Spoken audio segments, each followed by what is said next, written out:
Only the worst and most desperate of clergy were dispatched to the living at Black Sands.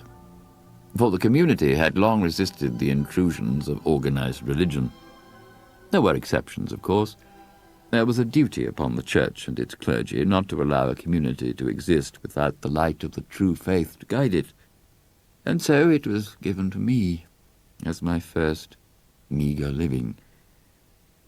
From the rectory window, I could see the ghosts of the waves descending upon the dark shore, white on black. When they broke, it was as if the very sands had devoured them. The church itself was a humble thing, close by the beach, and the village was little more than a huddle of small houses spread over 5 or 6 narrow streets. There was a shop devoted to the sale of whatever the residents might require, from a clothes peg to a cartwheel, and beside it stood a small pub. Both premises were owned by the unofficial mayor of Black Sands, a Mr. Webster.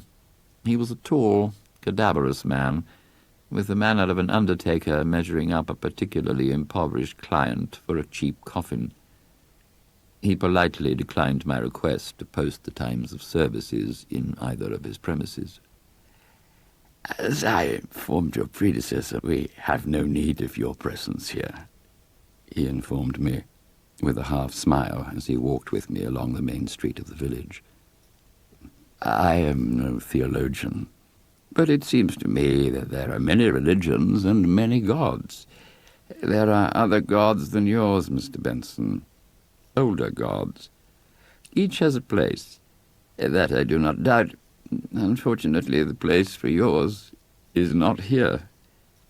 "I choose to stay," I replied. He shrugged. "Then we may yet find a use for you." The whispering began early in November. At first it sounded like the wind in the grass, but when I went to my window, the branches of the trees appeared unmoving. Still it came, sometimes soft, sometimes keening, speaking words I could not understand. I glimpsed a light moving on the promontory to the north, where a circle of old stones stood.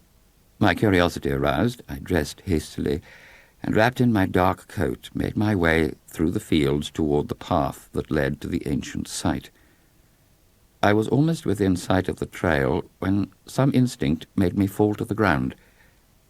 2 shapes appeared on the path above me, the forms of men marching silently along.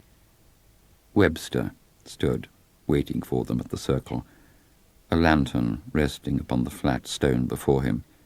He was dressed in his usual tweeds, the tail of his overcoat flapping in the breeze. "Do you have it?" he said.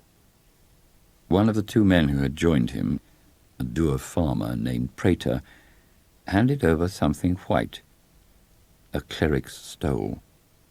One had gone missing from my washing line earlier in the week, and I had been driven almost to distraction trying to guess what might have happened to it.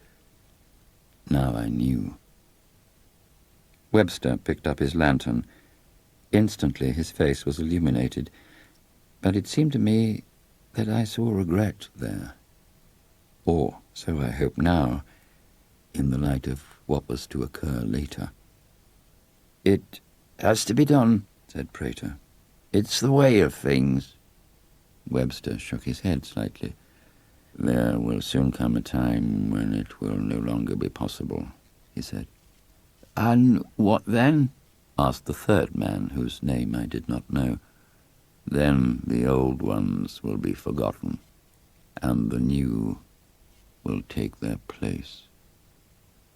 He picked up the stole, and he and his companions walked down to the beach.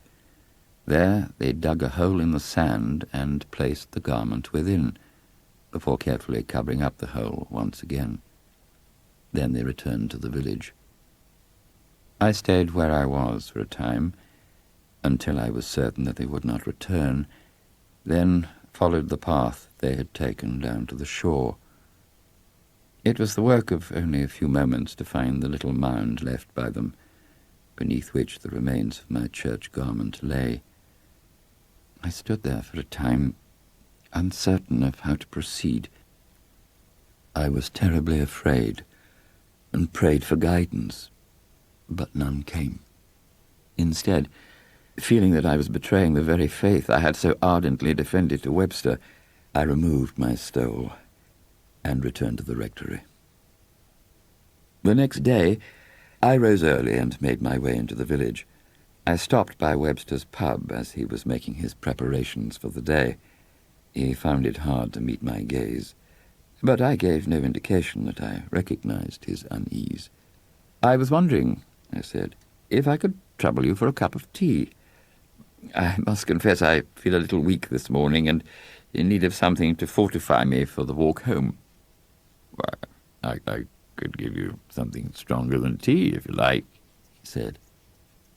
"Tea will be fine," I said, and watched as he disappeared into the kitchen behind the bar in order to heat the water. He was gone for only a couple of minutes, but in that time I did all that I needed to do. From the pocket of his jacket, which always hung on a hook behind the bar, I removed a worn white handkerchief, praying to God to forgive me as I did so. Then, once Webster returned, I sat with him and drank my tea, intending a pretense of normality, while fearing throughout that he might sniffle or sneeze, causing him to search for his handkerchief. When I was done, I offered him money for the tea, but he refused. "On the house," he said, "just to show there are no hard feelings." "None whatsoever," I said, before I walked to the seashore and buried his handkerchief in the coarse, dark sand. I did not sleep that night, so that when I heard my name being called, I was almost expecting the summons. Webster was below my window, a lamp in his hand. "You must come quickly," he shouted. "There is a body on the seashore." I left my bed, pulled on my clothes and shoes, and descended to the door, but Webster was already running ahead of me by the time I got it open. "Come on," he cried. "Hurry!" I paused and drew a stout birch stick from my umbrella stand. I followed Webster's light until I arrived at the edge of the dunes looking down on the beach. Where the waves were breaking, a black bundle lay. Ahead of me, Webster was beckoning, calling me closer, but the bundle at his feet remained unmoving, even when I knelt down beside it in the light and probed gently at it. Slowly, my hands shaking, I drew back the damp black cloth that covered it. It was a dog. A dead dog. I looked up to find Webster's light beginning to recede from me as he tried to leave me alone on the beach. I was about to stand when I was momentarily distracted by a stinging sensation against my face. I brushed at the spot, and my fingers came away with a coating of black sand.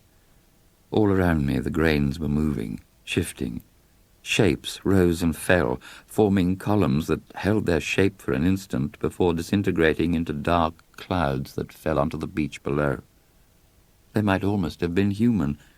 I thought I discerned horns emerging from their heads, warped and twisted growths that appeared to curl round their skulls, ending at their necks. The whispering began, and I understood at last that it was not language I had heard on past nights, but the movement of the sands, the individual molecules brushing against each other, reconstituting themselves in strange configurations. Clawed feet, taloned hands, and lidless eyes appeared, as if beings buried beneath the surface were somehow finding a means of expressing their ancient, lost forms. Now Webster was running, making for the safety of the dunes and the raised stone slab that rested on the promontory. I followed him, my progress arrested by the sponge-like quality of the terrain. Behind me, I sensed a form rising high, and then sand was filling my eyes and mouth like fingers clasped suddenly across my face. I spat and wiped at my face with my sleeve, but did not look over my shoulder. Ahead of me, Webster was tiring. I narrowed the gap between us by another 5 or 6 feet, then threw my stick with all the force I could muster. It struck him firmly on the back of the head, and he tumbled awkwardly to the ground. He tried to rise, but I caught him a glancing blow with my foot. I clutched at a patch of marram grass, drew myself up, and looked down on the black sands. "You can't escape," he called. "These are the old gods, the true gods." He stood and rubbed the sand from his clothes. He appeared wary of the approaching forms, but not fearful. "Embrace it," Webster continued. "This is your death." "No," I cried, "it's not my death, and these are not my gods." And I removed from my pocket the stained cloth of my stole and displayed it to him. And as the realization dawned, Webster was surrounded by what appeared to be columns of swirling grains. I saw him try to break through, but the intensity of their movement increased, blinding him and forcing him back. And then, of a sudden, they disappeared, and all was still. Webster's thin form was left standing alone in the dying light from the burning oil. All movement had ceased on the beach. He raised his head uncertainly to me and reached out a hand. Instinctively I lay down and stretched out my own hand to him. Whatever he had tried to do to me, I could not leave him in peril. Our fingers were almost touching when a shape appeared close by Webster's feet. I saw an oval of sand rise up with two holes about midway down its form like the sunken sockets of eyes. The bridge of a ruined nose stretched between them, framed on either side by a pair of jagged cheekbones, and then, around Webster's feet, a maw opened. I saw lips and a brief glimpse of what might have been some kind of tongue, all carved from black sand. Webster looked down and started to scream, but the thing began to suck him down. He struck at the shape, his fingers clawing as he attempted to arrest his descent, but soon he was submerged to his chest, then his neck. His mouth opened wide once more, but any further sound he made was silenced by the grains that filled his mouth as his head disappeared beneath the sand. Now the chapel at Black Sands once more lies empty. Barbed wire has been erected around the beach, and warning signs posted advising people to stay away. But Webster was right. The old gods will not be so easily forgotten. Sometimes the wind blows along this desolate stretch of coastline and causes shapes to rise up from the beach.